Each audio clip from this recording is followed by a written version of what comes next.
PTC PAP परावर्तित करण्याकरता मी गेले 3 वर्ष प्रयत्न केले। आता 50% पीटीसी पीएपीत परावर्तित केल्या जातात, पण त्या 90% करा अशी मागणी या चर्चेच्या निमित्ताने मी करतो। अध्यक्ष महोदय, मी सुरुवातीला काही पॉलिसी डिसिजन विषयी बोललो। अजून एक मुद्दा मी वारंवार या सभागृहात मांडतोय। महानगरपालिके डीपी तयार करते 20 वर्षाचा, पण महानगरपालिकेमध्ये डीपी इम्प्लिमेंटेशनचं डिपार्टमेंटच नाही। डीपी कोण इम्प्लिमेंट करतं?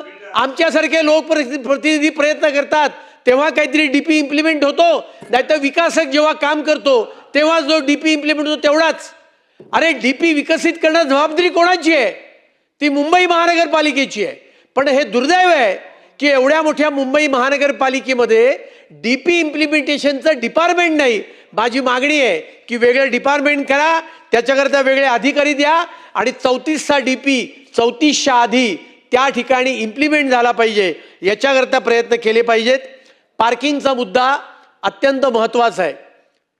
चहल आयुक्त असताना त्यांनी माझ्या आग्रहावरनं एक पत्रक काढलं की प्रत्येक ॲडमिनिस्ट्रेटिव्ह वॉर्डामध्ये एक भूमिगत पार्किंग करा। आता नवीन प्रशासनाने सुद्धा सांगितलं, बजेटमध्ये हेड ओपन केलं।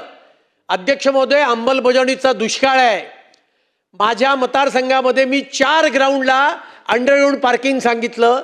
मिनवतवारीने महानगरपालिकेने एक स्वर्गीय मनोहर पर्रीकर मैदानाच्या ठिकाणी अंडरग्राउंड पार्किंगला मान्यता दिली। आज 2.5 वर्ष झाली त्याची फाईल हलतच नाही।